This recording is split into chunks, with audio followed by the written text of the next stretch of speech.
Olá, queridos irmãos e amigos, uma vez mais bem-vindos aqui a este nosso programa sobre a recapitulação da lição da Escola Sabatina. Hoje nós temos outro tema fantástico, a centralidade da morte de Cristo para o plano da salvação, e é uma vez mais com muito gosto e prazer que dou as boas-vindas ao querido irmão José Eloy.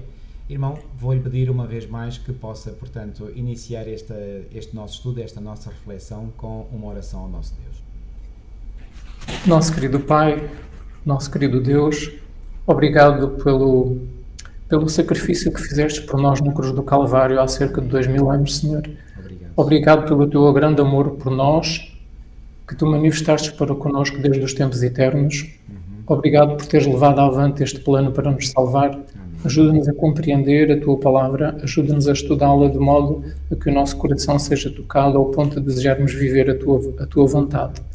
Abençoa todos aqueles que estão ouvindo esta lição da Escola Sabatina, para que possam ser ricamente abençoados e possam também sentir o desejo no seu coração de estudar a tua palavra, de se dedicarem a ti, fazerem a tua vontade e estarem prontos para a tua vinda. Te pedimos e agradecemos em nome de Jesus. Amém. Amém. Muito bem, irmão. Eu já dei assim uma levíssima introdução, mas gostaria que o irmão depois aprofundasse um bocadinho mais esta introdução, que é, portanto, a morte de Cristo foi absolutamente central no plano da redenção, sim ou não? A morte de Cristo foi central no plano da redenção, porque sem a morte de Cristo nenhum ser humano poderia ser salvo, nenhum ser humano poderia ter a oportunidade da vida eterna, nenhum ser humano poderia ter a oportunidade de viver um dia na nova terra com Jesus, com os anjos e ter o contacto com os habitantes de outros planetas e com todos aqueles que entretanto foram salvos ao longo dos tempos, não é? Que entretanto se irão reunir e encontrar e conversar na nova terra. Sem o sacrifício de Cristo, nada poderia ter sido feito, nada. E nós já vamos ver ao estudar esta lição, a pouco e pouco, o porquê disso. Porque é que tinha que ser assim e não havia outra maneira, não havia outra saída. Esta lição é uma lição riquíssima e eu penso que nós vamos aprender muito com esta lição. Ok. Muito obrigado, irmão. Muito bem, vamos mais ou menos seguir, digamos, a sequência em que o tema é aqui apresentado. E eu gostei muito do argumento que o autor aqui utilizou na lição de sábado à tarde, quando ele diz aqui, como Paulo tinha dito, sem esta esperança, mesmo os que dormiram em Cristo estão perdidos. O que é uma coisa bastante estranha de se dizer, se aqueles que dormiram em Cristo estão ativos no céu na presença de Deus. Portanto, Paulo, o apóstolo Paulo, enfim, nós já fizemos aqui referência, eu já fiz referência aqui a esta passagem. Para mim é uma passagem absolutamente, digamos, é tremenda, portanto, tem um poder de raciocínio absolutamente tremendo. E, portanto, em 1 Coríntios, no capítulo 15, Paulo diz aqui, portanto, porque se os mortos não ressuscitam, também Cristo não ressuscitou. E se Cristo não ressuscitou, é vã a vossa fé e ainda permaneceis nos vossos pecados. E também os que dormiram em Cristo estão perdidos. Então, se não há ressurreição, então Cristo não ressuscitou. E se Cristo não ressuscitou, portanto, Paulo está aqui a fazer um raciocínio, então os que dormiram em Cristo estão perdidos. Então, assim sendo, portanto, todos aqueles que morreram em Cristo não podem estar no céu, que é completamente o absurdo. Ora, porquê que nós estamos aqui a falar da ressurreição se o tema é sobre a morte? Porque só poderia haver ressurreição de Cristo se ele passasse pela morte, como é óbvio, não é? E, portanto, a nossa ênfase nesta semana não foi tanto a ressurreição. A ressurreição, portanto, será um tema que nós iremos abordar mais na lição 7, estamos na lição 6, ou seja, só para a semana que vem, mas nesta semana nós estudamos mais sobre a morte, ok? Portanto, repito, para haver ressurreição tem que haver morte, e esta morte, como já vimos, é absolutamente essencial.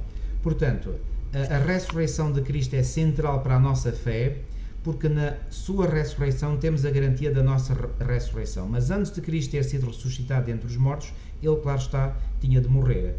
E, portanto, esta morte de Cristo, e agora vamos já, portanto, aqui começar com aquilo que é aqui mencionado na lição de domingo, portanto, é uma morte que foi predita ou que foi planeada desde a fundação do mundo. O texto de Apocalipse 13:8 é muito claro sobre isso, ao dizer que o Cordeiro foi morto desde a fundação do mundo. Ok? Portanto, Cristo não morreu uma morte ocasional, uma morte acidental. Não, Cristo morreu uma morte que foi planeada pelo próprio Deus e que foi consentida pelo próprio Cristo. Sim ou não, irmão? Exatamente. Este tema é muito bonito, é muito profundo. É uma das coisas que mais me impressionaram há anos atrás, quando eu comecei a estudar estes assuntos, e eu deparei com um texto que me abriu toda uma... que me abriu uma porta muito grande para eu compreender muita coisa. Então, os textos que eu encontrei diziam que, nós já mencionámos isso numa lição anterior, os textos diziam que o plano da salvação foi feito não após o pecado de Adão e Eva, ou não foi feito imediatamente antes da criação do mundo em 6 dias, mas o plano da salvação foi feito desde os tempos eternos. E este texto que a lição nos mostra aqui na lição de domingo diz que o Cordeiro de Deus, o Cordeiro foi morto, Cristo foi morto desde a fundação do mundo. E há outros textos na Bíblia que nos mostram que este conceito, ou esta decisão de Cristo morrer pelo homem, pela raça humana, antecede ainda a época da fundação do mundo, se nós quisermos dizer que esta fundação do mundo é a preparação, é a criação da Terra em 6 dias. Outros admitem que esta fundação do mundo foi feita quando Deus fez o universo, em que os planetas já estavam feitos, mas em bruto, digamos assim. A Terra era sem forma e vazia antes da semana da criação.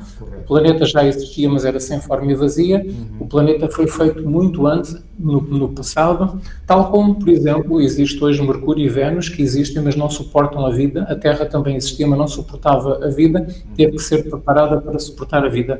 Então, esta fundação do mundo, há quem diga que foi desde os tempos em que o universo foi feito e que permaneceu assim a Terra até à semana da criação, e outros dizem que antes da fundação do mundo, ou desde a fundação do mundo, foi desde a época em que Adão e Eva pecaram. Desde que Adão e Eva pecaram que Cristo se comprometeu a ser o fiador da raça humana, ou seja, Cristo decidiu ativar o plano que ele e o Pai tinham feito desde a eternidade, caso isso viesse a acontecer. E há um texto muito interessante que eu gostava de ler convosco, em 1 de Pedro, no capítulo 1, e no versículo 19 e no versículo 20.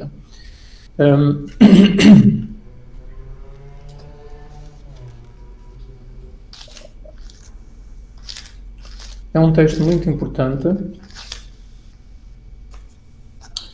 e que diz que, pelo seu precioso sangue, como de cordeiro sem defeito e sem mácula, o sangue de Cristo, pré-ordenado ou conhecido, como dizem outras traduções, com efeito antes da fundação do mundo, porém manifestado no fim dos tempos por amor de vós. Aqui este texto diz, portanto, o texto de Apocalipse da lição de domingo diz desde a fundação do mundo que Cristo foi morto, e agora este texto aqui, o versículo 20, diz que Cristo e o seu sangue, Cristo e o seu sacrifício, portanto, esta situação já era conhecida antes da fundação do mundo. Portanto, o sacrifício de Cristo vem desde a fundação do mundo, vem de antes da fundação do mundo, mas podemos, como já dissemos numa lição anterior, recuar ainda mais no passado. E nós temos um texto em... Tito 1:2, não é? Em Efésios no também, capítulo 2. Qual é o versículo, irmão? Também há Tito 1:2.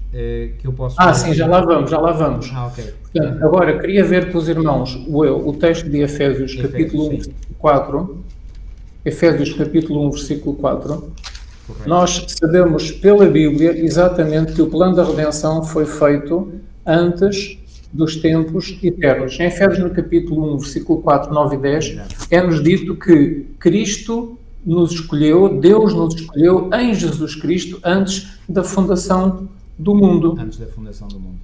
Antes da fundação do mundo. Portanto, há um texto, eu vou só recapitular, irmão, se me permite. Portanto, há um texto que é o texto de Apocalipse 13:8, que diz que o Cordeiro foi morto desde a fundação do mundo. Mas agora já vimos 2 textos que dizem antes da fundação do mundo.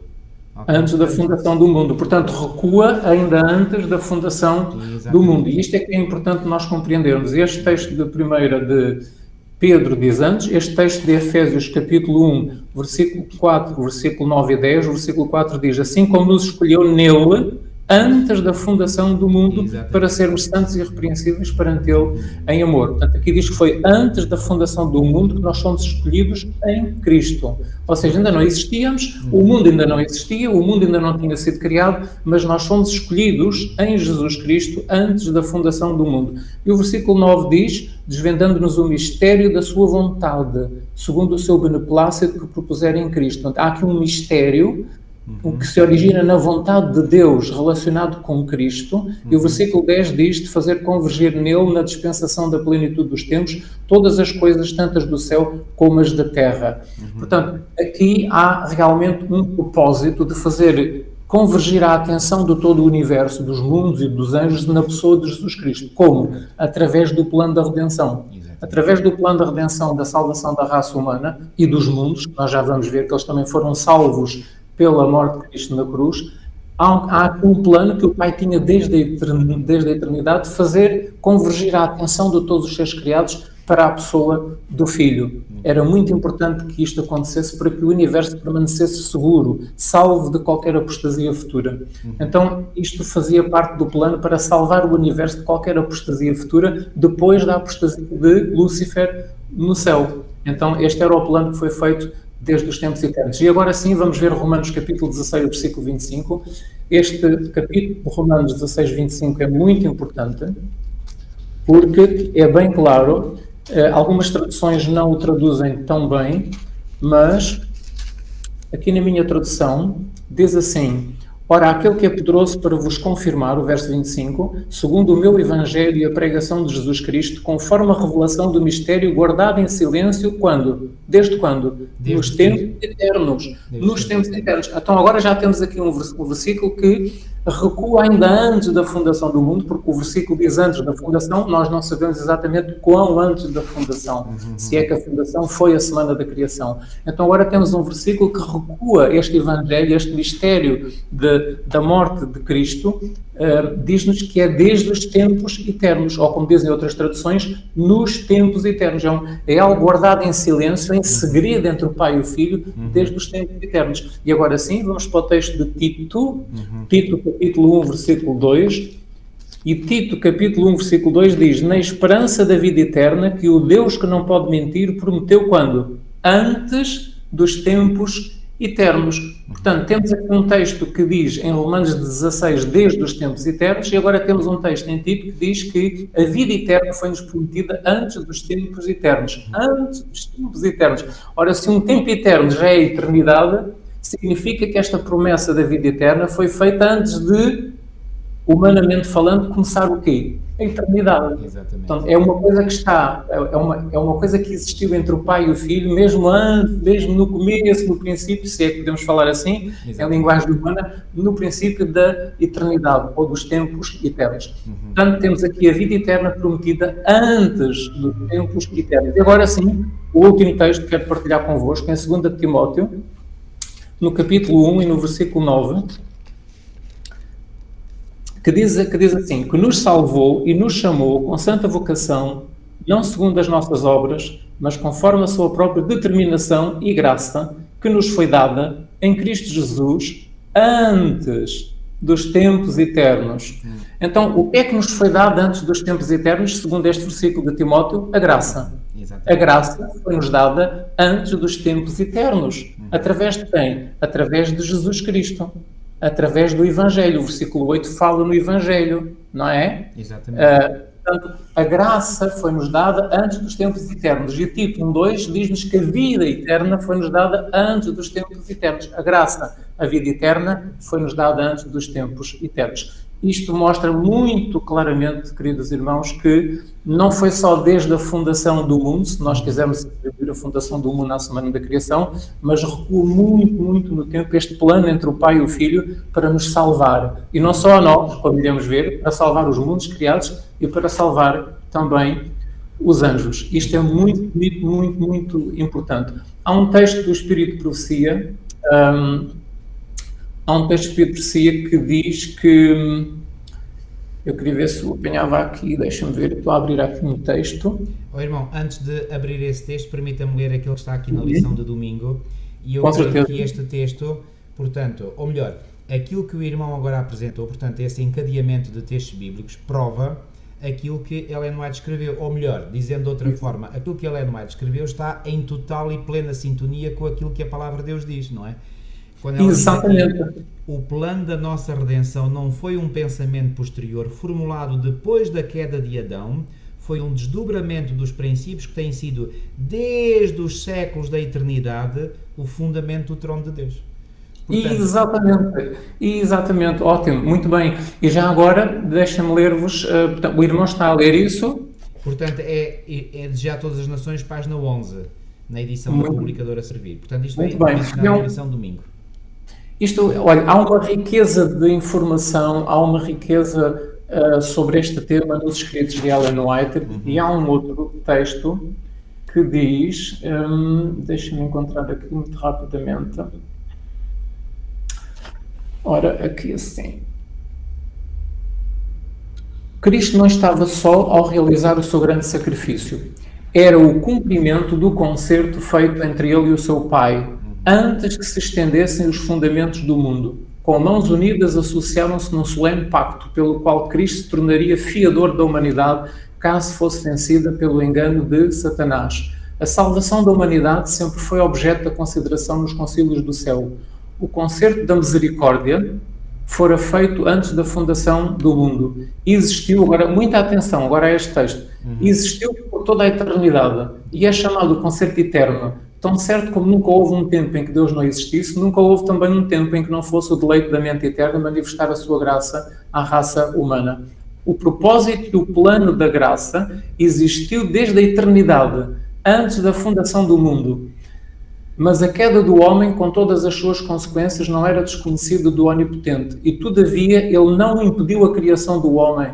Portanto, isto não impediu Deus de levar avante a criação do homem, sabendo ele aquilo que ia acontecer. Porque o propósito da graça, o plano da redenção, foi feito muito antes deste tempo, precisamente para levar a efeito quando isto acontecesse. E depois diz, a redenção não foi um recurso posterior, mas um eterno propósito a ser posto em funcionamento para a bênção, não apenas deste átomo do mundo, mas para o bem de todos os mundos que Deus havia criado. A criação dos mundos, o mistério do Evangelho, tem um propósito único, o de tornar manifesto a todas as inteligências criadas, por meio da natureza e por meio de Cristo, as glórias do caráter divino. A glória de Deus é revelada à humanidade perdida e às inteligências dos outros mundos. Desde tempos eternos, o concerto da graça existiu na mente de Deus. 1 Timóteo, 2 Timóteo 1,9. É denominado concerto eterno, pois o plano da salvação, cá está, não foi concebido após a queda do homem, mas era aquilo que foi guardado em silêncio nos tempos eternos. E ela cita Romanos 16, 25 e 26. Cristo foi destinado desde a eternidade a ser o nosso substituto e penhor, fiador, o redentor, o homem. Desde a eternidade fora o mediador do concerto. Todo o ato da vida de Cristo na Terra foi o cumprimento do plano que existira antes, desde os dias da eternidade. O plano a ser levado a efeito em face da apostasia de qualquer das elevadas inteligências do céu. Isto é o segredo, isto é o mistério oculto, guardado em silêncio desde os séculos eternos. A encarnação de Cristo é o mistério guardado em silêncio por tempos eternos, antes do mundo ter sido criado. Portanto, vejam, isto é apenas um apanhado muito pequenino de textos, mas existem muitos a falarem, a dizerem que realmente o plano da salvação foi feito pelo Pai e pelo Filho antes dos tempos eternos. Ou seja, desde antes de existirem mundos criados, desde antes de existirem anjos, o Pai e o Filho decidiram isto, antes de criarem fosse aquilo que fosse. Ou seja, é um plano, podemos dizer, tão eterno quanto o próprio Deus.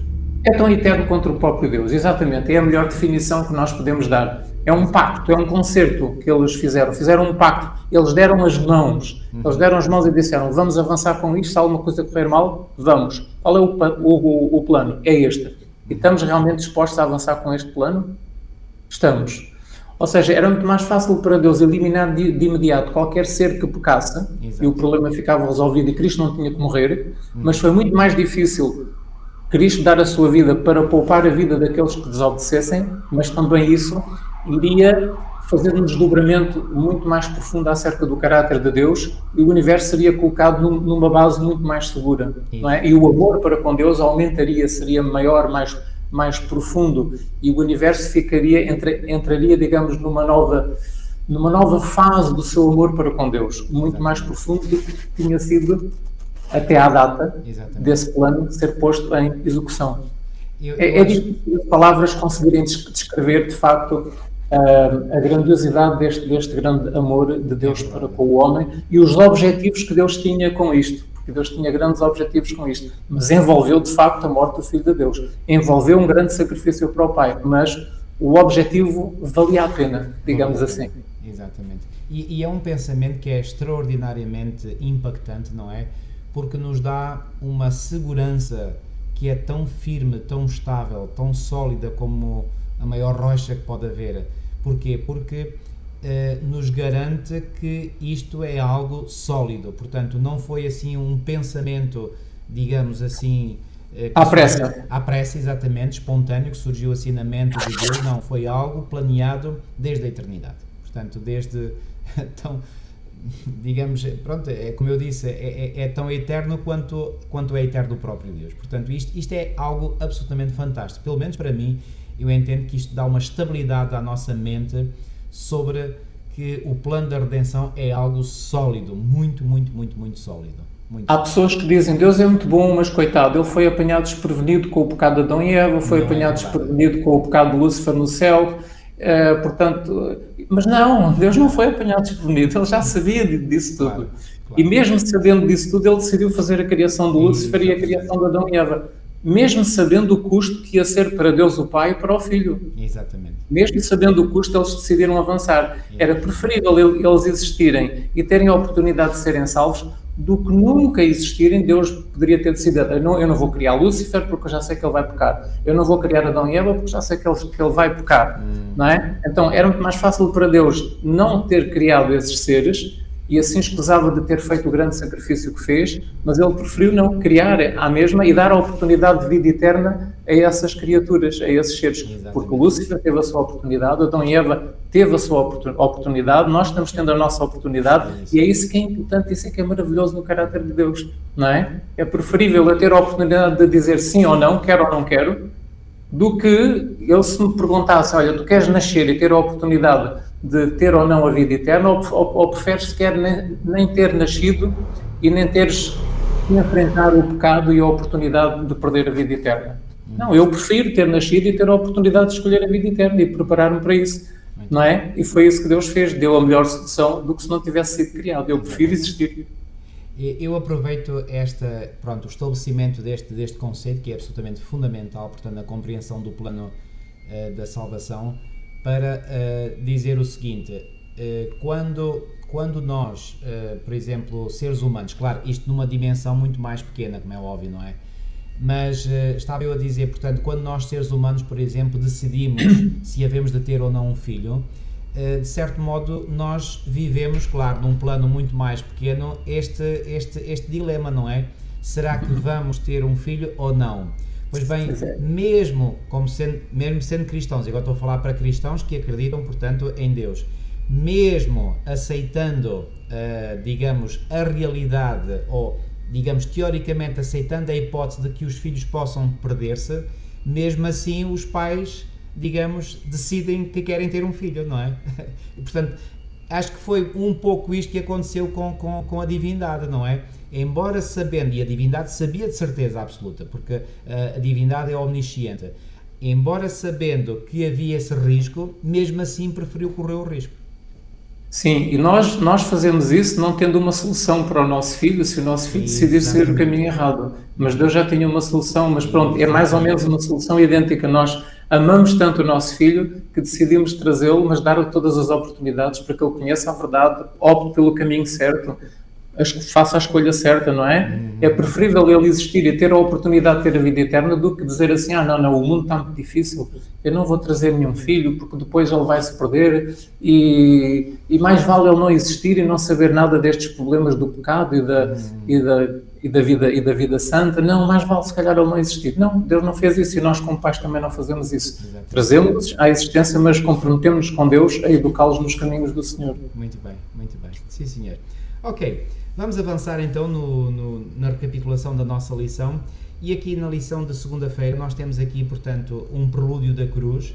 E este prelúdio foi quando Jesus já, portanto, estando, digamos, no seu ministério terreno, já tendo iniciado o seu ministério terrestre, ele, à medida que se ia aproximando, digamos, do momento crucial do seu ministério, que era precisamente a sua morte, ele foi avisando, portanto, os seus discípulos de uma forma cada vez mais explícita sobre a sua morte vindoura.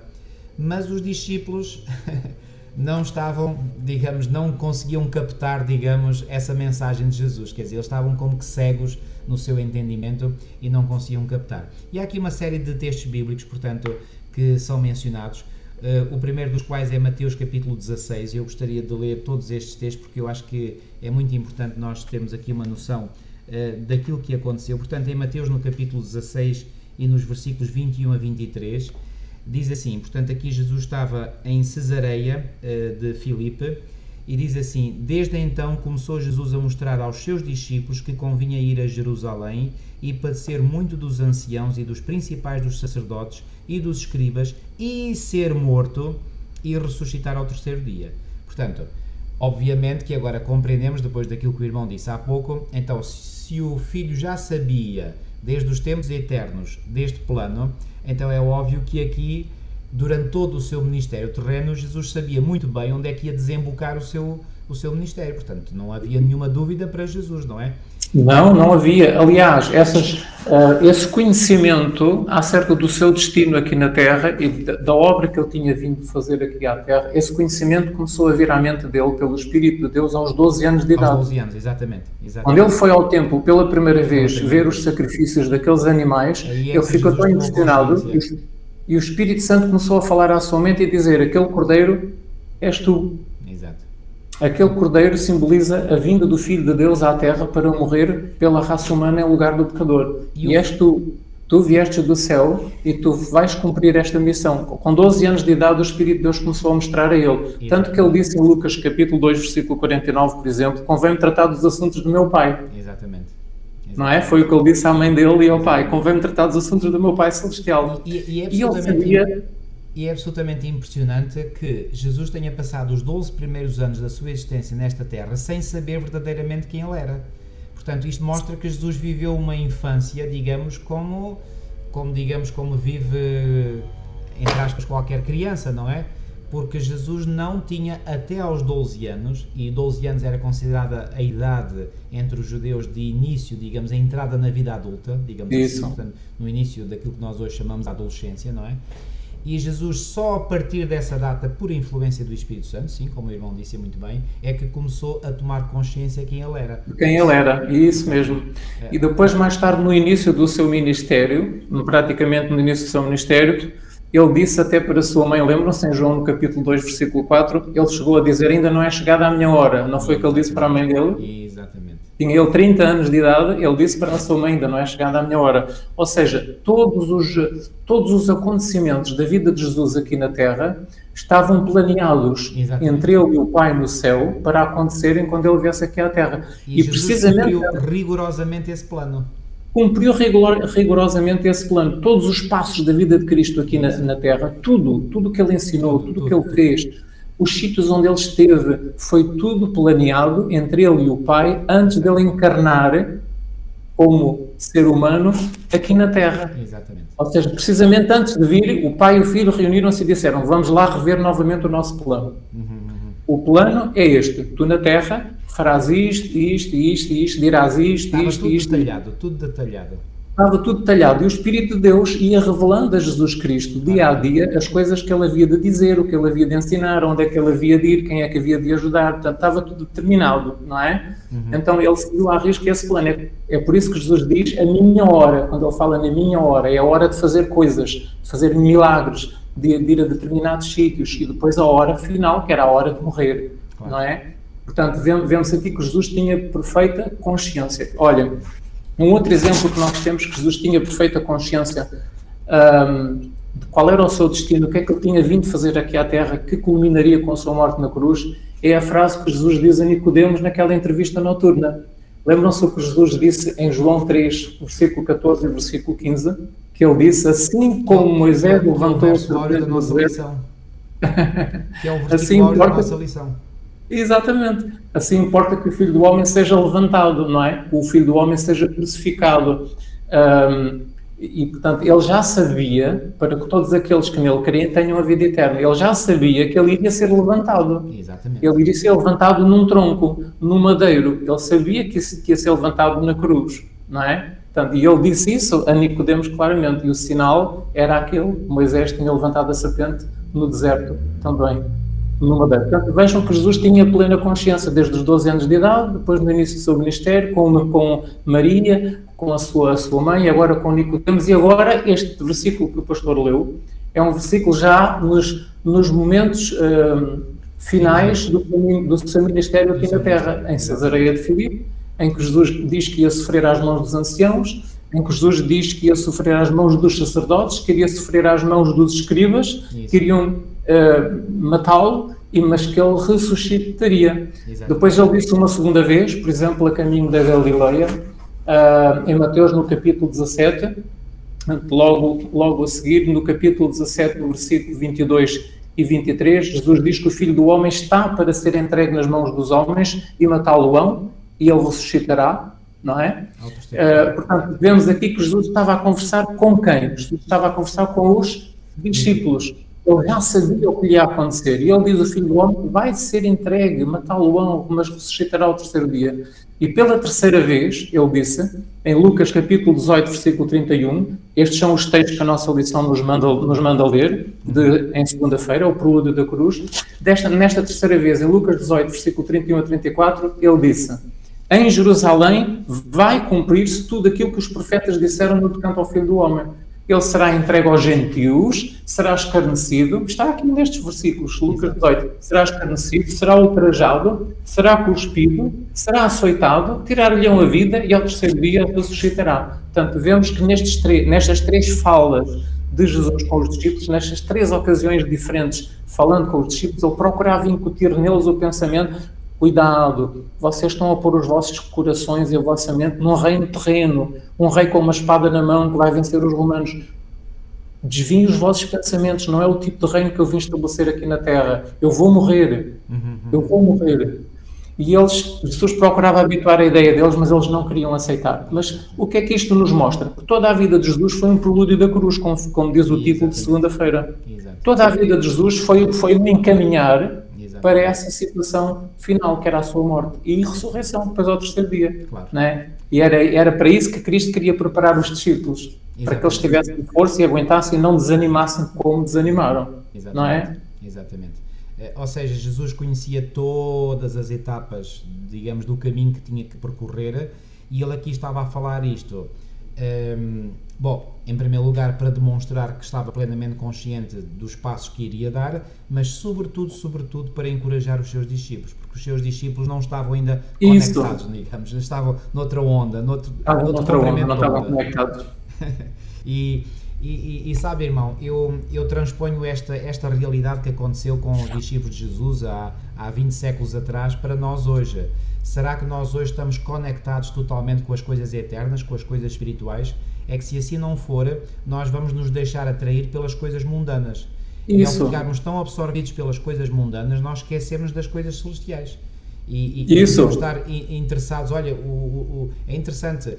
E repare, eu creio que nós, como adventistas do sétimo dia, que conhecemos as profecias escatológicas, nós corremos um sério risco. Às vezes nós, tal como os discípulos de outrora, estamos tão concentrados em Roma e no poderio de Roma, que é real, atenção, que é real, e não quero, digamos, deixar aqui dúvidas sobre isso, mas assim como o poderio de Roma nos tempos da primeira vinda de Cristo era real, era opressor, era ditatorial, e isso, digamos, pesava sobre o coração dos israelitas e em particular sobre o coração dos discípulos, mas Jesus transfere a visão deles para o reino eterno, para o reino espiritual.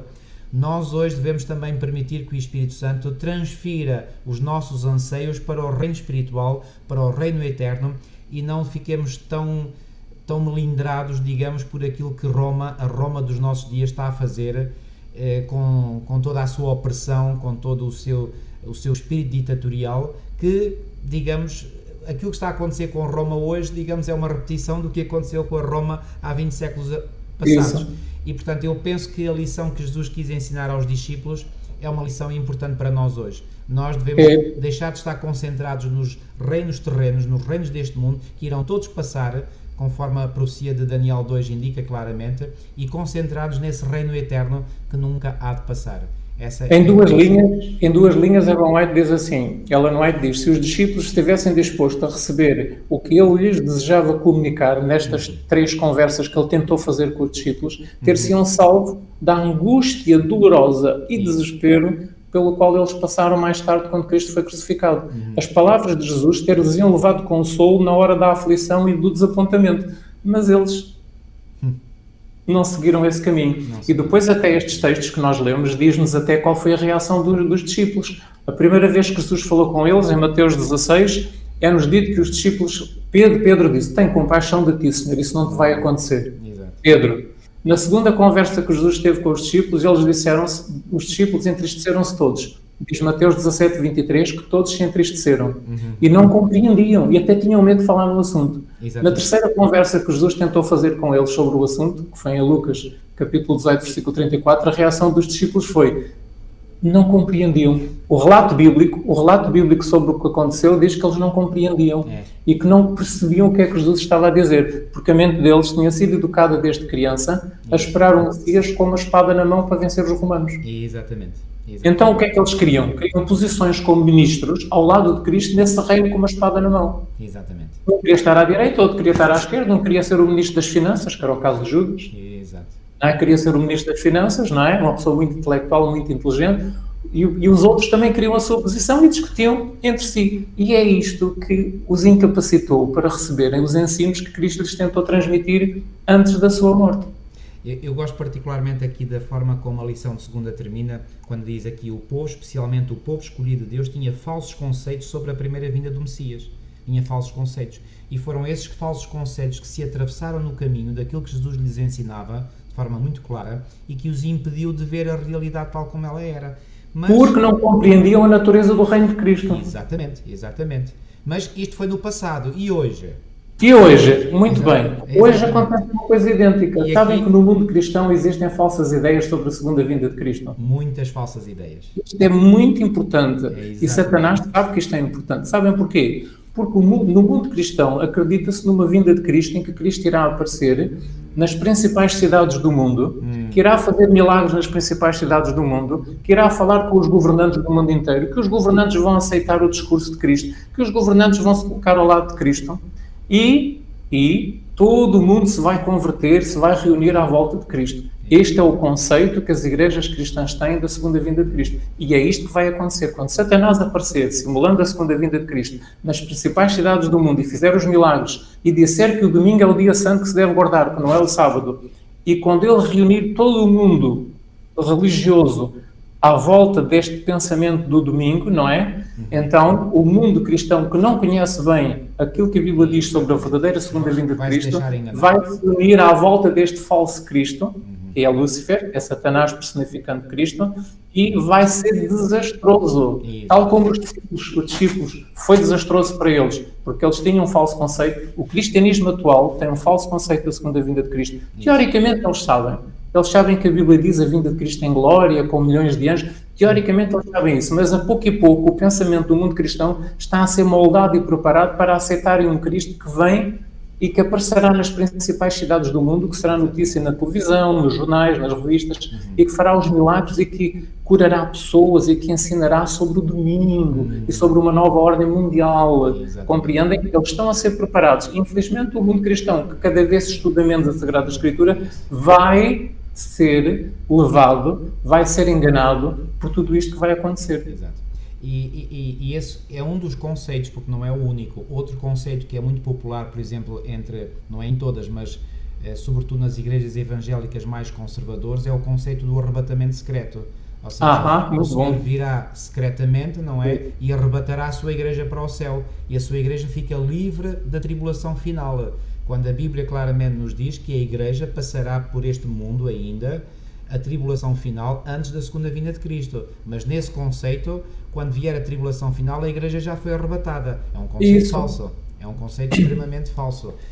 E associado a esse conceito, depois há o conceito de que Deus vai dar 7 anos de uma nova oportunidade, portanto, àqueles que ficaram, em que se podem arrepender. Não. Quando se der a vinda de Cristo, todas as decisões estão encerradas, digamos. Quem tomou a decisão pela vida eterna, aceitando Jesus como seu Salvador, está salvo, e quem não aceitou está perdido. Não há uma segunda oportunidade. Não. E, portanto, essa é uma forma de Satanás também enganar as pessoas, levando-as a crer que podem procrastinar a sua decisão, ou seja, adiar a sua decisão, porque ele sabe que se elas adiarem muito tempo, poderão eventualmente chegar ao tempo em que não haverá mais oportunidade e assim estarão perdidas. Portanto, é algo extremamente importante. Isso mesmo. Eu posso-vos até dizer que no cristianismo chamado esotérico, no ocultismo, no mundo do ocultismo e do cristianismo esotérico, eles estão à espera do Cristo. Isso. E eles já estão à espera há muitos anos do Cristo. E em todas as reuniões que se fazem no mundo do ocultismo e do cristianismo esotérico, eles estão a ser preparados para a vinda do Cristo. Só que essa vinda do Cristo que eles estão à espera é exatamente este tipo de vinda que eu acabei de descrever nas principais cidades do mundo, milagres, etc., reunindo os governantes à sua volta. Ou seja, o ocultismo está a ser preparado para aceitar o falso Cristo. O cristianismo está a ser preparado para assaltar o falso Cristo. Exatamente. Por outro lado, as religiões orientais estão a ser preparadas também para aceitar o falso Cristo, porque eles estão à espera também da manifestação final do Cristo, não é? Então todo o mundo está a ser preparado para aceitar um Cristo que vai estar aqui na Terra. E nós, até os judeus que não acreditam em Cristo estão à espera do Messias pela primeira vez. Isso, exatamente.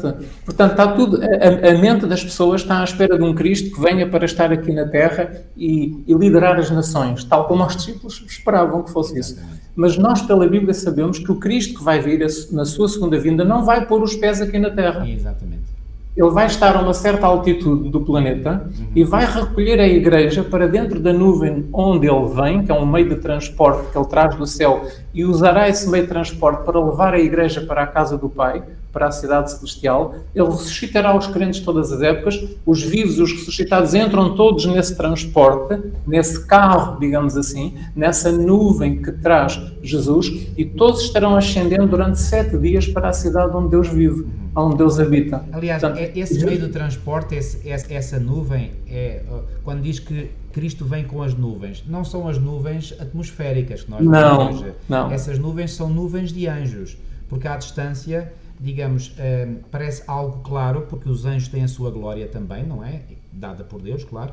E então, essa glória dos anjos, por exemplo, a estrela que indicou o caminho aos magos no passado. Era um grupo de anjos. Era um grupo de anjos, exatamente. Então essas nuvens serão nuvens de anjos e são os anjos é que levam exatamente os escolhidos para o reino eterno.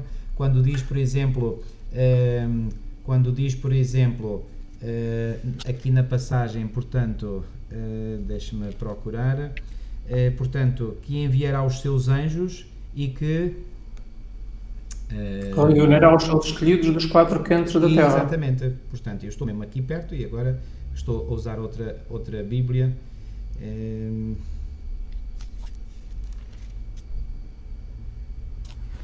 Bom, deixa-me procurar aqui na minha outra. Enquanto o irmão procura, portanto, o que é importante aqui para nós é percebermos a diferença entre a falsa vinda de Cristo e a segunda vinda de Cristo. A falsa é aquela que vai enganar o mundo inteiro. Exatamente. Não é? E a verdadeira vinda de Cristo é aquela que Jesus não porá os pés aqui na Terra. Ele não vai pôr os pés aqui na Terra, nem vem para ensinar, nem vem para fazer milagres, nem vem para falar com os governantes da Terra, nada. Ele fica a uma certa altitude do planeta, recolhe a igreja, todo o mundo vai ver Jesus Cristo. Esse é que é o verdadeiro arrebatamento da igreja.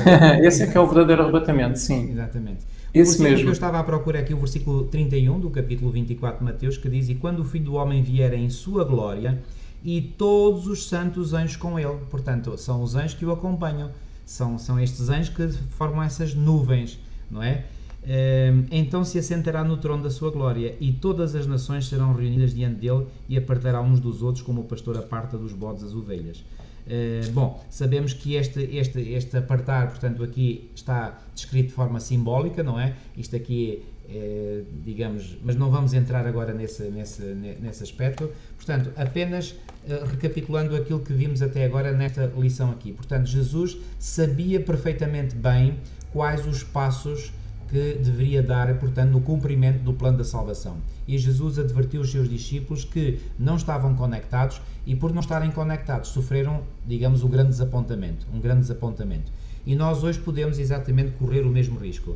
Daí a nossa importância. Aliás, o autor, aqui na lição ainda de segunda, faz aqui a pergunta final: quais são alguns dos falsos conceitos existentes hoje sobre a segunda vinda de Cristo? Um falso conceito é esse que o irmão indicou, outro é aquele que eu indiquei, portanto, do arrebatamento secreto. São os falsos conceitos. São falsos conceitos. Muito bem, avançando. Pois bem, chegou finalmente o momento em que, digamos, o plano se consumou, não é? E diz aqui muito bem: finalmente o momento crucial para Cristo, para a humanidade e para todo o universo tinha chegado. Com profunda agonia ele lutou contra os poderes das trevas.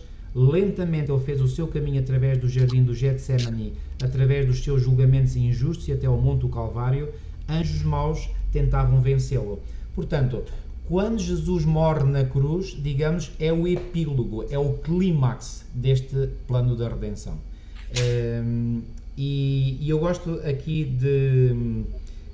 deste pensamento que vem aqui expresso na lição, quando diz que é difícil de compreender o extraordinário contraste presente aqui. Na total humilhação do Filho de Deus, ele tinha ganho para nós e para o universo a maior e mais gloriosa vitória.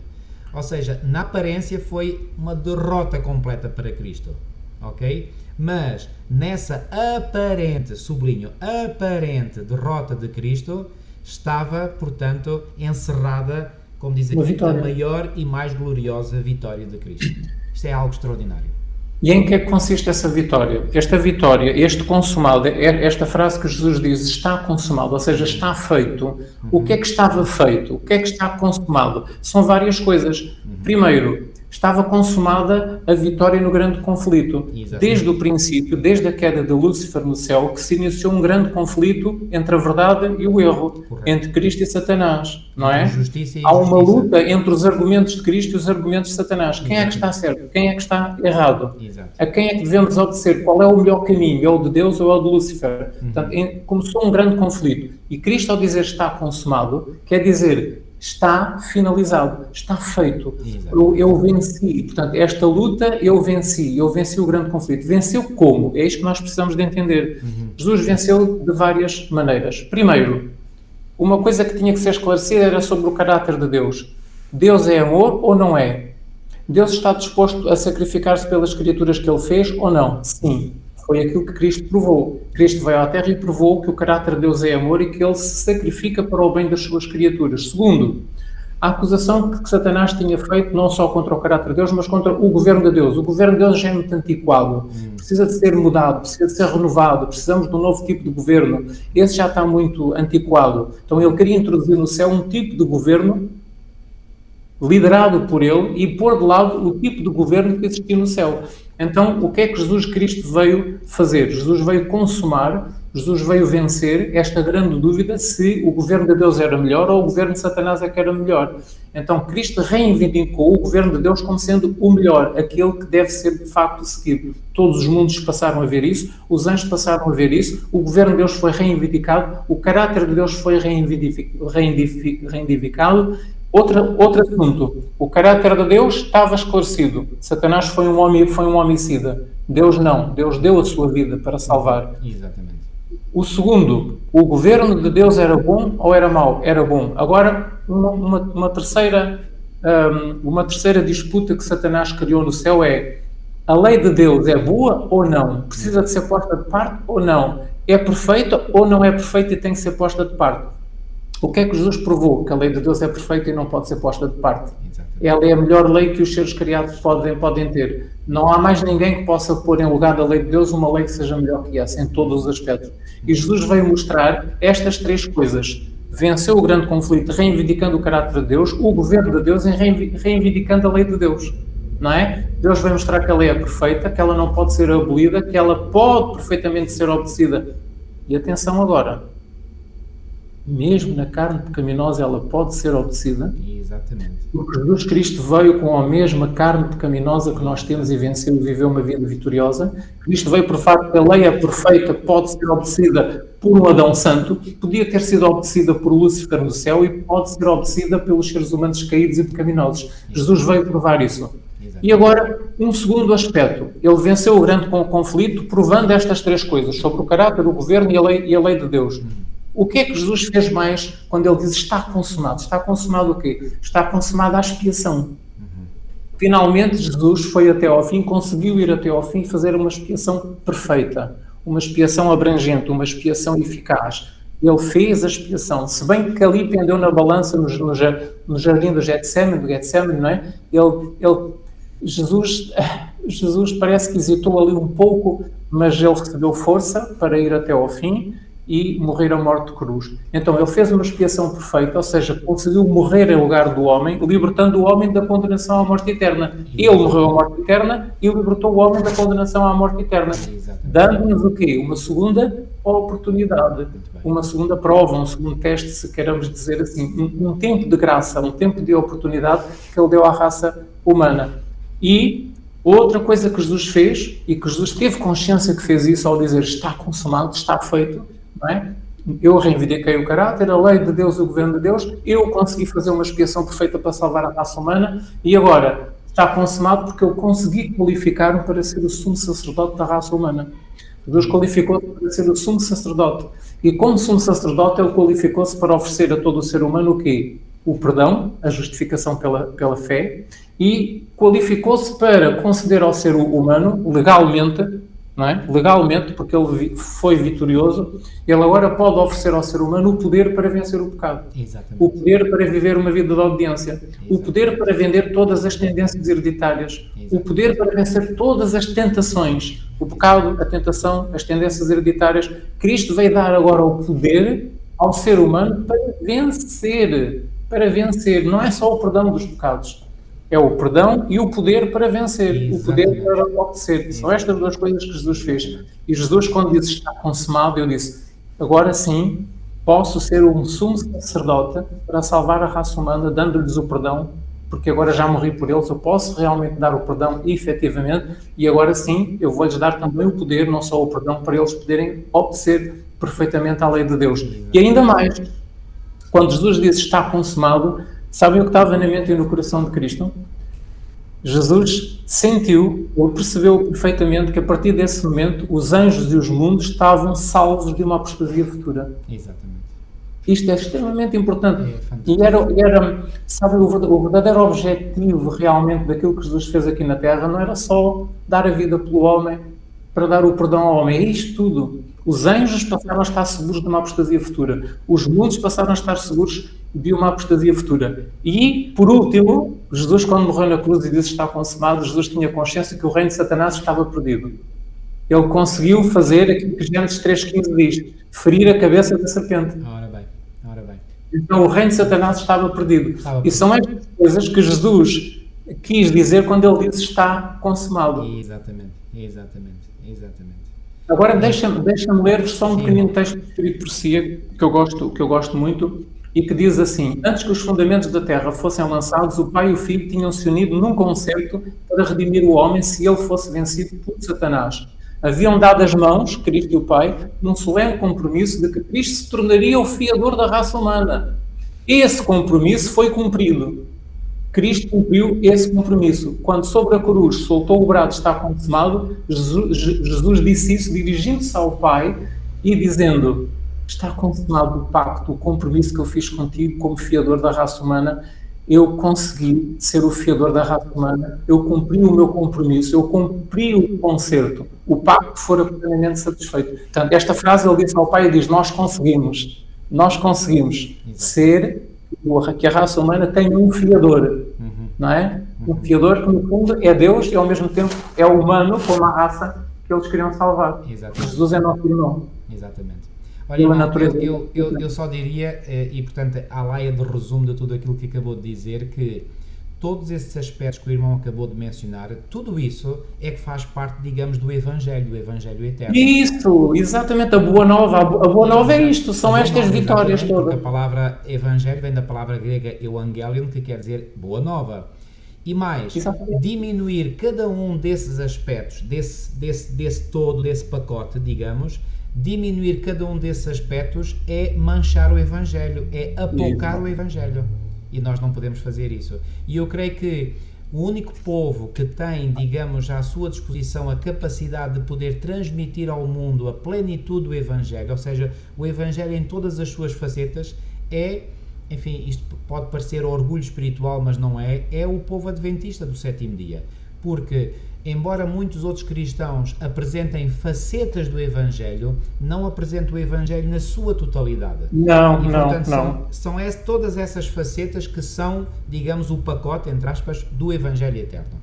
Olhem, deixem-me mostrar-vos a prova daquilo que eu estive a dizer. Há um texto do Testemunho de Jesus, são mensagens, como nós sabemos, são testemunhos ou mensagens que Jesus envia à Igreja Adventista e às outras igrejas cristãs, se o quiserem ouvir. Então, nestes textos escritos por Ellen White, nestes testemunhos de Jesus para a Igreja, Jesus diz assim: não só os homens, mas também os anjos irão atribuir honra e glória ao Redentor, pois mesmo eles estão seguros apenas através dos sofrimentos do Filho de Deus.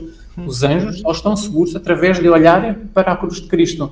Não é? E depois diz, é através da eficácia da cruz que os habitantes dos mundos não caídos têm sido guardados de caírem em apostasia. Então a cruz foi só para nos salvar? Não! Foi para impedir que os habitantes dos mundos caíssem em apostasia para o futuro. Desde a rebelião de Lúcifer no céu, não é? Tudo ficou assim numa grande dúvida, mas agora, pelo sacrifício de Cristo na cruz, os habitantes dos mundos são guardados de cair em apostasia, e os anjos também. Foi isto que efetivamente desmascarou os enganos de Satanás e refutou as suas alegações. Não só aqueles que são lavados no sangue de Cristo, mas também os anjos santos são atraídos para Jesus pelo seu ato supremo de dar a vida pelos pecados do mundo. E no outro texto ela diz, quando Cristo clamou está consumado, os mundos não caídos foram preservados em segurança, foram guardados em segurança. Quando Cristo diz está consumado, não foi só para nos salvar, a expiação estava feita para salvar a raça humana. Não. Quando Jesus diz isto, os mundos não caídos ficaram guardados, seguros, preservados em segurança. Em favor deles, olhem o texto, em favor deles foi travada a batalha e ganha a vitória. Em favor de quem? Não é só da raça humana. Esta batalha que Cristo travou ao viver aqui na Terra foi travada e ganha a batalha em favor dos mundos não caídos e dos anjos. E depois diz assim, daí em diante Satanás não teve qualquer lugar na atenção dos anjos e dos mundos. O argumento que ele tinha apresentado de que a abnegação era impossível para Deus pelo que era injustamente requerida das suas inteligências criadas, foi para sempre respondido. As alegações de Satanás foram para sempre postas de parte. A lealdade eterna do universo celestial foi assegurada. Os anjos atribuem glória e honra a Cristo, pois mesmo eles, reparem bem, pois mesmo eles não estão seguros, a não ser olhando para os sofrimentos do Filho de Deus. Os anjos não estão seguros de uma apostasia, a não ser olhando para os sofrimentos de Cristo no Calvário. Interessante. É através da eficácia da cruz que os anjos do céu são guardados da apostasia. Sem a cruz, eles não estariam mais seguros contra o mal do que estavam os anjos antes da queda de Satanás. Eu estou a ler na nossa lição. Portanto, isto é muito interessante. Estes textos, queridos irmãos, vejam a quantidade de... quão fundo foi o conhecimento que Deus deu à Igreja Adventista através dos escritos de Ellen White. Conseguimos ter uma visão panorâmica das coisas tão ampla e tão profunda, de tão grande alcance, que tudo fica claro na nossa mente, faz-se luz na nossa mente, nós compreendemos tudo, não há dúvidas, nós compreendemos perfeitamente o que é que está a acontecer. Aquilo que se passou aqui na Terra não foi só para salvar a raça humana, irmãos. Foi para trazer a segurança a todo o universo. segurança a todo o universo contra uma apostasia futura. Exato. E além dessa segurança, eles passaram a amar o Criador com um amor muito mais profundo do que existia antes. Ora nem mais, ora nem mais. Exatamente. Muito bem. Muito bem, vamos avançar.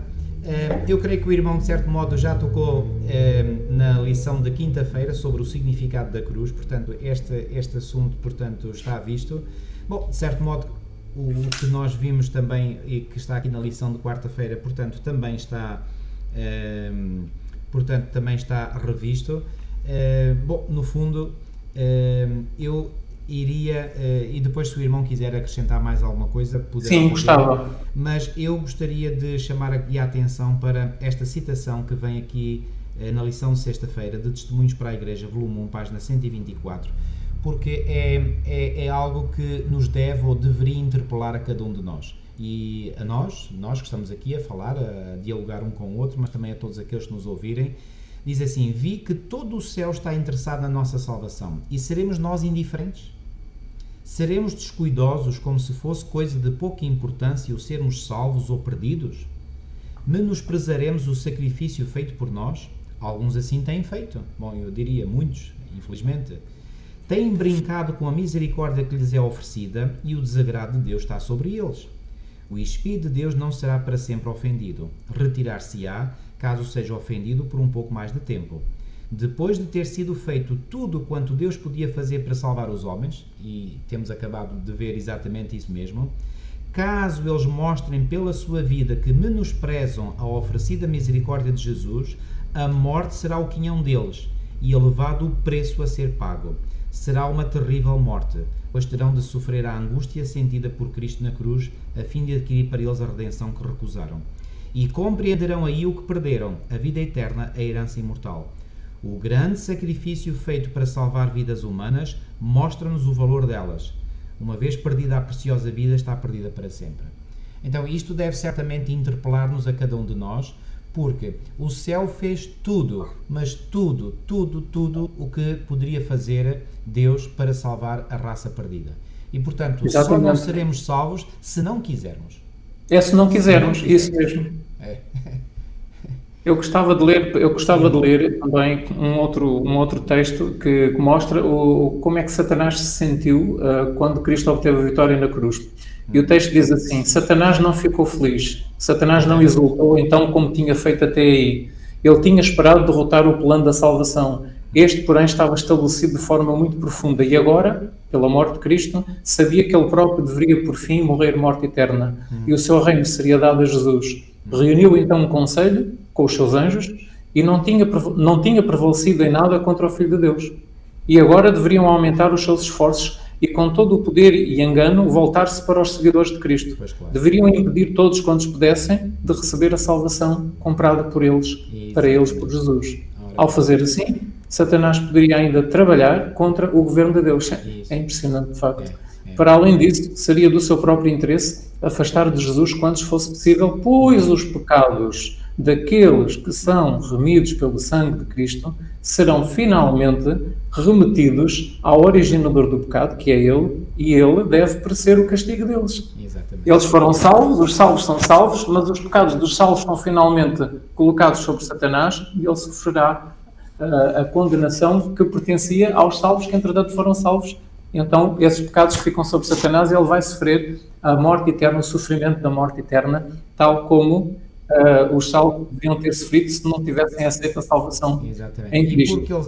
Porque ele sabe isso muito bem, ele quer que o maior número se perca, porque quantos mais se salvarem, mais é o peso que fica sobre ele. Exatamente. Olhem, diz assim: Cristo sobre a cruz não só leva os homens ao arrependimento para com Deus pela transgressão da sua lei. Ele satisfez também a justiça, ofereceu-se a si mesmo como expiação. O seu sangue a escorrer, o seu corpo dilacerado, satisfazem as reivindicações da lei transgredida. E assim ele estabelece uma ponte através do abismo que o pecado produziu. Sofreu na carne, para que, mediante o seu corpo ferido e quebrantado, pudesse cobrir o indefeso pecador. A vitória alcançada quando morreu no Calvário derrubou para sempre o poder acusador de Satanás sobre o universo e silenciou as suas afirmações de que a abnegação era impossível para Deus e, portanto, não eram necessárias à família humana. E agora, Eu ainda gostaria de falar um pouquinho sobre a lição de quinta-feira. Não sei se o irmão... Eu também gostaria aqui de referir este aspecto que é sobre a sabedoria do mundo, que é aqui falada. Ou seja, aquilo que nós estamos aqui a falar para um descrente, para aquele que não quer aceitar a realidade da existência de Deus, a realidade de que, portanto, Deus é o Criador de todas as coisas. Portanto, tudo isto que nós estamos aqui a falar e que é a mais profunda sabedoria de Deus, isto para o descrente é pura loucura. E a palavra, por exemplo, que é usada, portanto, para loucura, está ligada à palavra portuguesa idiota. Portanto, ou seja, a pregação da cruz é uma idiotice segundo a sabedoria do mundo. Portanto, muitos não querem aceitar, portanto, esta realidade porque isto lhes parece estranho. E como diz o apóstolo Paulo, as coisas espirituais não se discernem senão espiritualmente, ou seja, com a assistência do Espírito Santo. Se a pessoa não tem o Espírito Santo, a sua mente, só com a sua psique, a pessoa não consegue atingir este conhecimento. Ainda só um texto respeitando à lição de quarta-feira, eu gostava muito de partilhar com todos este texto que mostra um pouco daquilo que Jesus sentiu no Getsemane e também na cruz, portanto, no Getsemane e na cruz. E este texto diz assim: o Imaculado Filho de Deus tomou sobre si o fardo do pecado, do mundo inteiro, claro. Aquele que tinha sido um com Deus sentiu na sua alma a terrível separação que o pecado faz entre Deus e o homem. Isto fez brotar dos seus lábios o angustiante clamor: Deus meu, por que me desamparastes? Foi o fardo do pecado, o sentimento da sua terrível enormidade, da separação que ele causa entre a alma e Deus, foi isto que despedaçou o coração do Filho de Deus.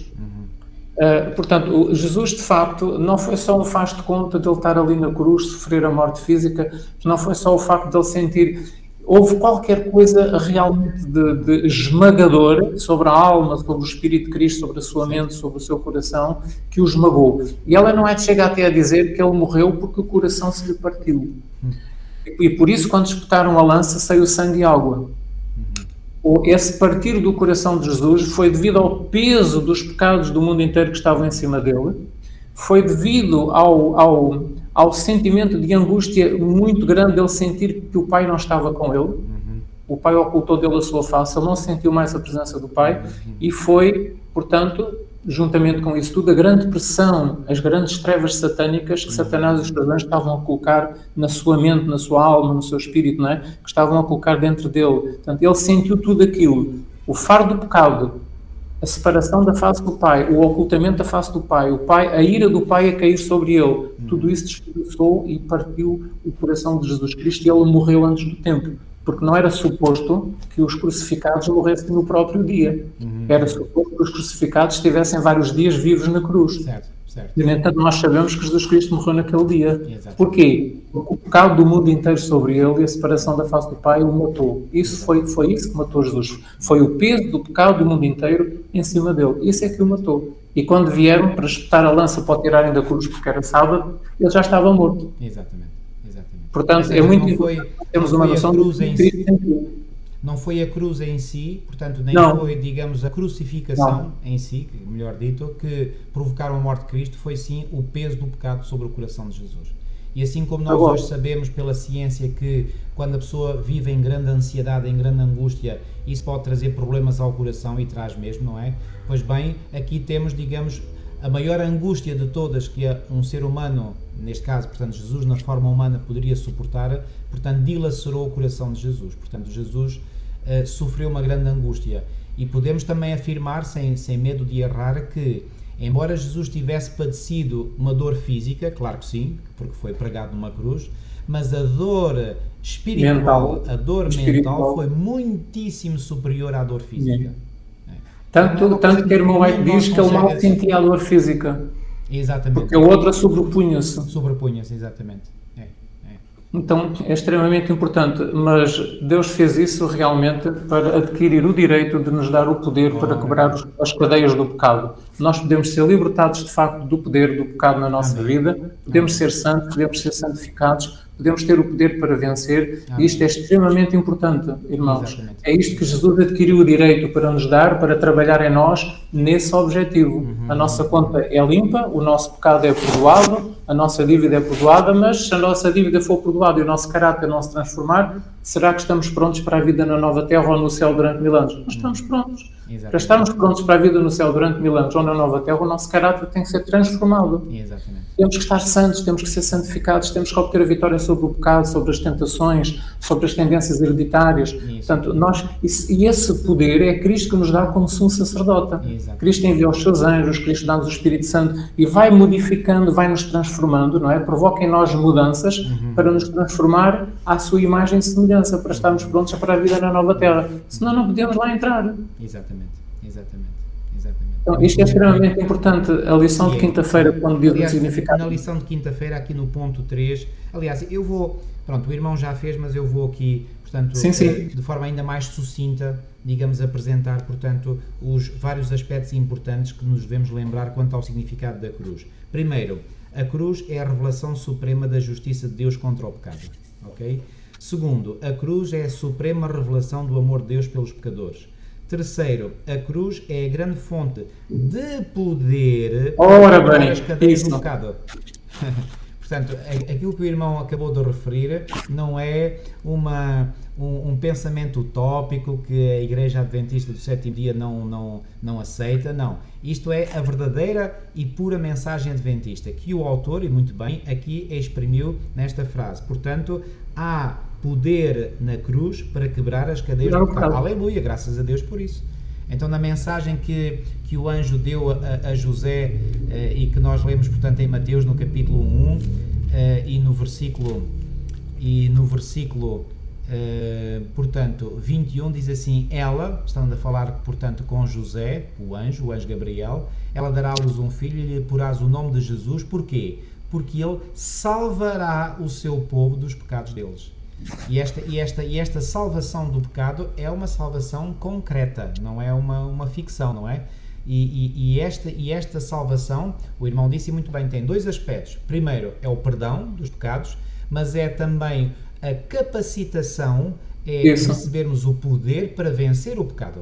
Porque senão, se nós recebêssemos apenas o perdão do pecado, depois, quer dizer, continuaríamos a pecar e depois tínhamos que ir outra vez pedir perdão e continuar a pecar. Não. Embora isso possa acontecer, digamos, na nossa realidade, porque nós não nos apoderamos como deveríamos desse poder que está à nossa disposição, temos que saber, e não podemos negar isso, que em Cristo há poder para vencer todo e qualquer pecado. E ninguém pode dizer, eu sou assim, eu não vou poder mudar. Não. Isso é uma blasfémia contra Cristo. Em Cristo há poder para vencer o pecado.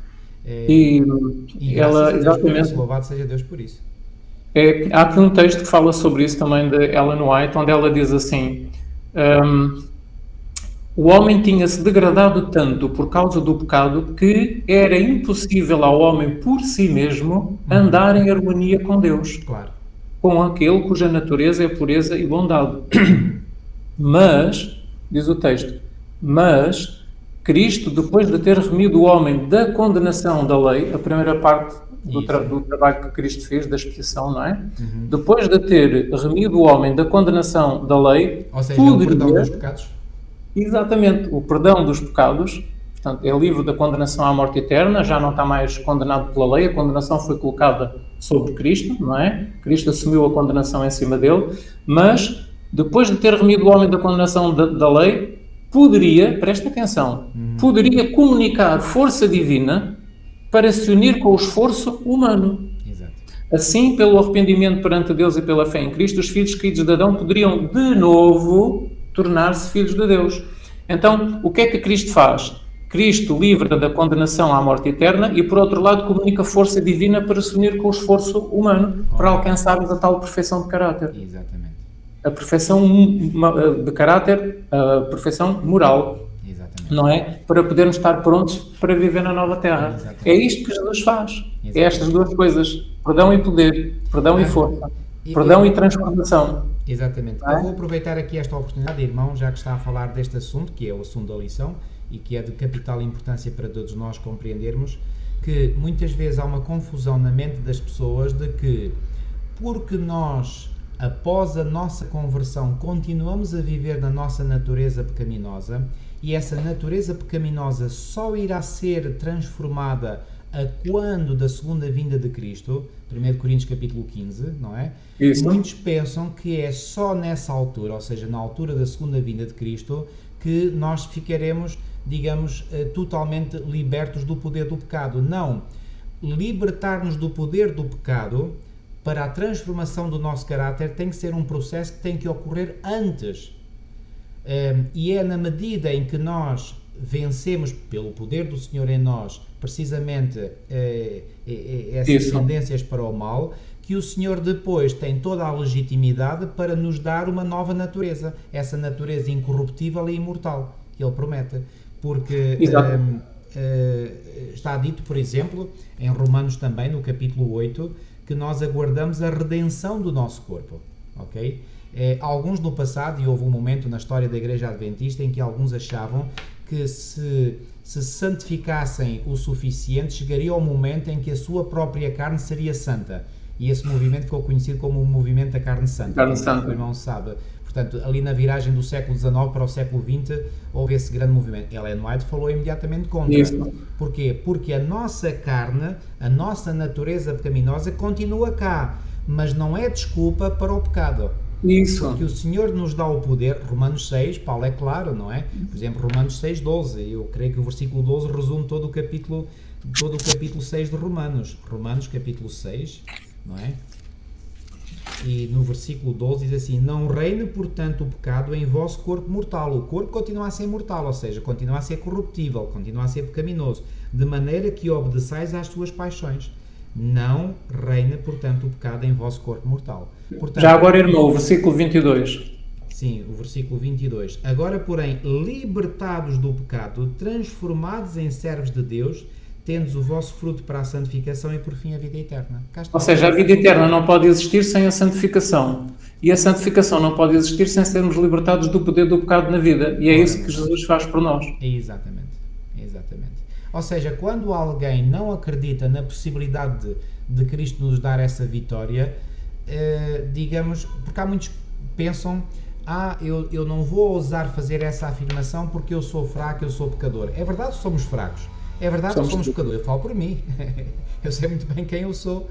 Agora, nós não estamos a pôr a ênfase na pessoa, nós estamos a pôr a ênfase em Cristo. Num poder que está à nossa disposição. E um poder está à nossa disposição. Portanto, se nós não aproveitamos esse poder, o problema é nosso. Porque o poder está lá. E, portanto, dizer que não é possível vencer o pecado não é sermos humildes. Não, é estarmos a apocar o poder de Cristo. Porque o poder de Cristo é suficiente para nos fazer vencer todo e qualquer pecado. Em Cristo somos mais do que vencedores. Não disse Paulo, posso todas as coisas naquele que me fortalece. Não diz posso todas as coisas, exceto deixar de pecar, não é? Portanto, nós temos esse poder. Agora, será que podemos reivindicar que já deixámos de pecar? Bom, eu não o faço. E não o faço porquê? Mas a culpa, se eu ainda não deixei de pecar, a culpa não está em Deus, a culpa está em mim. Portanto, eu é que sou o culpado. Porque se eu me agarro totalmente ao poder do Senhor, eu tenho a certeza absoluta de que eu posso vencer. E é esta certeza que tem que estar na nossa mente e que nos tem que guiar nas vitórias que nós temos ainda que enfrentar. Exatamente. Eu queria portanto, solidificar esta ideia com dois textos também do Espírito de Profecia que dizem assim: todos aqueles que quiserem serão vencedores. Lutemos. Interessante, os que quiserem. Os que quiserem. Não é automático. Todos aqueles que quiserem serão vencedores. Ou seja, é pelo poder da escolha, não é... Repara, porque há pessoas que às vezes ficam concentrados nas suas fraquezas, nas suas fraquezas da carne. Mas não disse Jesus, vigiai e orai para não cairdes em tentação. O Espírito, na verdade, está pronto, mas a carne é fraca. Lá está. Isso. Nós vivemos numa carne fraca. Mas está à nossa disposição o tal poder para vencermos as inclinações da carne fraca. E depois o texto continua assim: lutemos zelosamente para alcançar o padrão estabelecido diante de nós. Cristo conhece as nossas fraquezas e a Ele devemos ir diariamente em busca de ajuda Não nos é necessário obter força com um mês de antecedência. Devemos vencer dia a dia. E o outro texto, este realmente muito bom, isto tudo sabe onde é que vem? Vem nos comentários à lição da Escola Sabatina.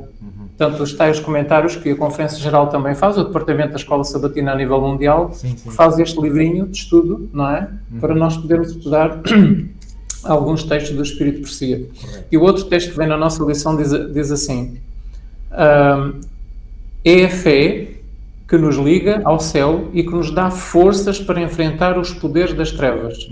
Em Cristo, Deus proveu meios para subjugar todos os maus traços de caráter e para resistir a todas as tentações, por mais fortes que sejam. Então eu vou ler outra vez. Em Cristo, Deus proveu meios para subjugar todos os maus traços de caráter e para resistir a todas as tentações, por mais fortes que sejam. Então, queridos irmãos, realmente a quantidade de boa nova ou de evangelho que nós temos, tanto na Bíblia como no Espírito de Profecia, permite-nos alcançar este padrão, este alvo, se nós quisermos, se nós estivermos interessados. Podemos ser vencedores, de facto. Podemos resistir a todas as tentações e subjugar todos os maus traços de caráter. Isto é extremamente importante nós conseguirmos realmente entender isto, porque nós só nos dirigimos a um alvo se nós acreditamos que esse alvo é possível e deve ser alcançado. Se nós não imaginarmos que este é o alvo a atingir, se ninguém nos disser que este é o alvo a atingir, e se não caminharmos para esse alvo, também não chegaremos lá, porque não estamos a fazer nada para chegar lá. Então, por isso é que Satanás procura desviar a atenção, a mente, os ensinos, as pregações, procura desviar deste alvo verdadeiro, que é o alvo que Deus tem dentro de nós. Porque, no fundo, o caráter de Deus que Adão e Eva tinham no princípio tem que ser restaurado. Exatamente. Na raça humana tem que ser restaurada a perfeição original de caráter com que Deus criou o ser humano. Então, o plano da redenção é isso, é a trazer a raça humana à perfeição original com que a raça humana foi criada. Isto é o plano da redenção. Exatamente. Este é o alvo a atingir, mas Satanás não quer que isto seja pregado, não quer que isto seja ensinado. Para quê? Para que todas as pessoas se mantenham num nível muito baixo, muito superficial, que não conduz a parte nenhuma. Exatamente. Eu creio que o irmão terminou com chave de ouro, é isso mesmo. Portanto, espero que os nossos irmãos possam também compreender esta magnitude, esta amplidão, esta profundidade do plano da redenção, que é algo absolutamente extraordinário. Irmão, hoje ficamos por aqui. Mais uma vez, muito obrigado. Foi extraordinário a sua apresentação. Muito obrigado a Deus, em primeiro lugar, porque Ele nos revela estas coisas fantásticas, fabulosas, que nos animam, que nos encorajam e que nos dão ânimo para nós prosseguirmos na nossa caminhada espiritual. Vamos terminar com uma oração.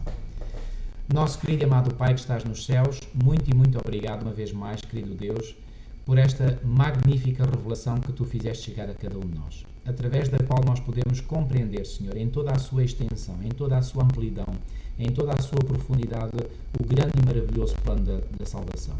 Obrigado, Senhor, porque Tu fizeste tudo, mas tudo mesmo, ao Teu alcance para providenciar essa tão grande salvação. Tu não desejas que nenhum de nós se perca, mas que tenha a vida eterna e possa assim habitar contigo por toda a eternidade. Ó Senhor, que dom magnífico!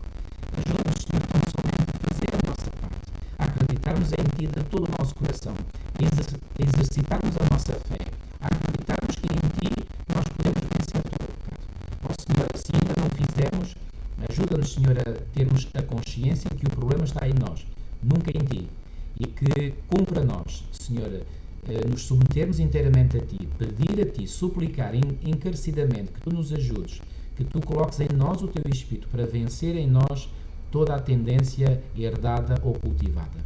Fica connosco, Senhor, abençoa cada um de nós e abençoa também todos aqueles que nos irão ouvir. Tudo isto nós te pedimos, Senhor, e pela fé te agradecemos, em nome de Jesus. Amém. Amém, Senhor. Ok, amigos, mais uma vez agradeço a vossa companhia online, à distância, mas mesmo assim a vossa companhia. Que Deus vos abençoe grandemente e até à próxima semana, se Deus quiser. Até à próxima semana. Deus vos abençoe. Obrigado.